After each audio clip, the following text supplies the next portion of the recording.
Pageantistas, it's Nicole of Nicole Rachel Personal Stylist to both pageant contestants and women executives.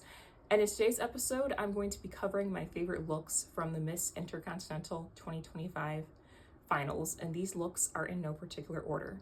And if you're a pageant contestant and find yourself in a bind when it comes to trying to decide what to wear for your next pageant, don't hesitate to hit me up. I will include the link to my website in the description. So without further ado, here is my list. So, Romania.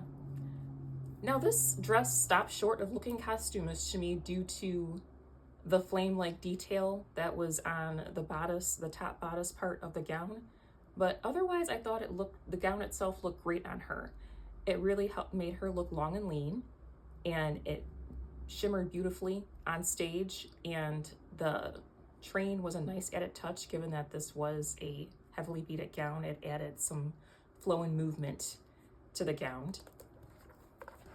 Next up is Vietnam. I really love the multicolored beading within this gown. It really helped it to stand out. And I love the feathers at the bottom of the gown, which helped to add movement to the gown. And it really looked great on her figure. It enhanced her hourglass shape. And this style of gown is great if you're a pageant contestant and you do have an hourglass shape to really accentuate it and show off your curves that you were blessed with. So good job to Vietnam. And I also felt like her accessories were great. She probably could have gotten away with a necklace given that her neckline was bare, but otherwise she did a great job of accessorizing this gown. Thailand. So I like that this gown appeared to give a nod to the Thai culture with the design within the gown. And it was a long structured column gown that really looked great on her since she's already long and lean. And I also like the butterfly that was at the center of the top bodice portion of the gown. It really helped it to stand out. And when you're wearing a gown like this, it's all in the fine details, and she did a great job of enhancing it with the fine details. India. I love this gold and red combination, how it was gold up at the top, and then it was beautifully interwoven into the red, so that way there was coherence. It didn't look like two colors that had a stark difference. They were beautifully blended together.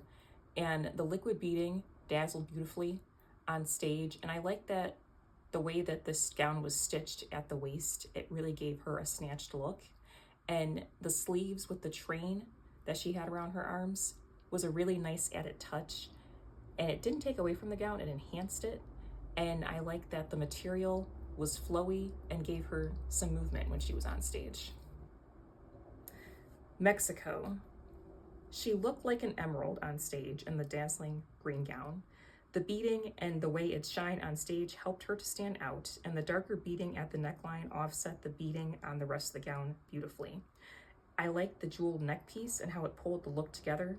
She also could have gotten away with wearing her hair up so we could get more effect from the neck piece, but otherwise, she was styled beautifully. Cuba. I love the contrast of the white gown with the silver metallic and the gold and brown at the bottom of the gown. I also love the pearls and the rhinestones sewn into the gown. They gave the look an extra pop. The cutoff gloves with the train attached added extra pop to the look, and the flowy train made her movements appear lighter.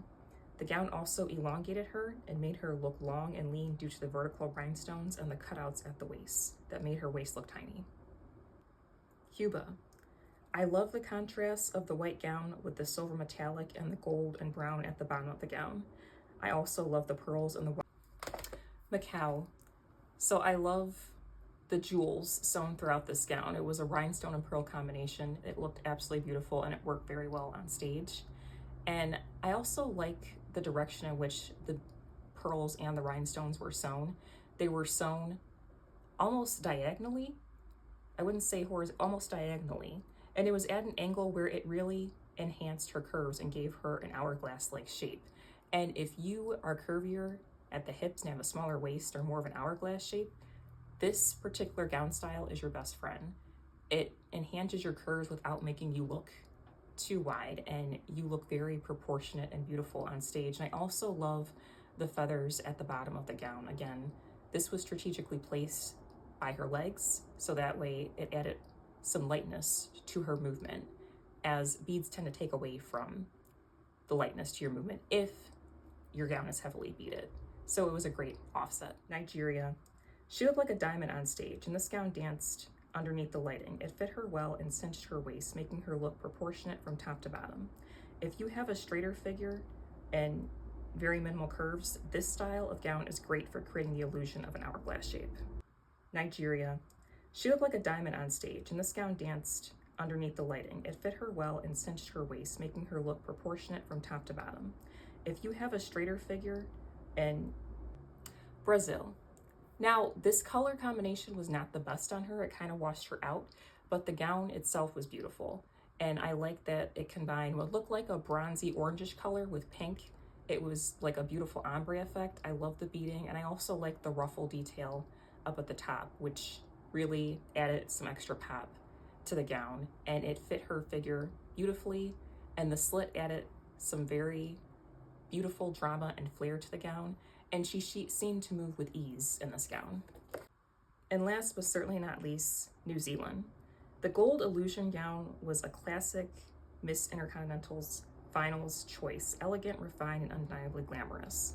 The warm gold tone photographed beautifully under the stage lighting, and the crystal embellishment created a long, elongated effect that highlighted her natural curves without overpowering her frame.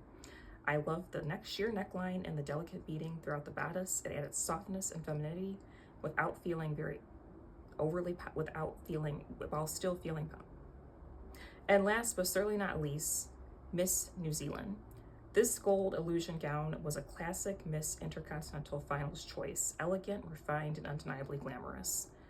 The warm gold tone photographed beautifully under the stage lighting, and the crystal embellishment created a liquid, elongated effect that highlighted her natural curves without overpowering her frame.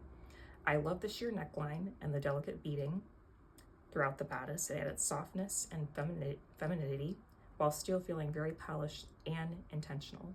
This is the kind of gown that doesn't scream for attention, but it commands it through poise, fit, and finish.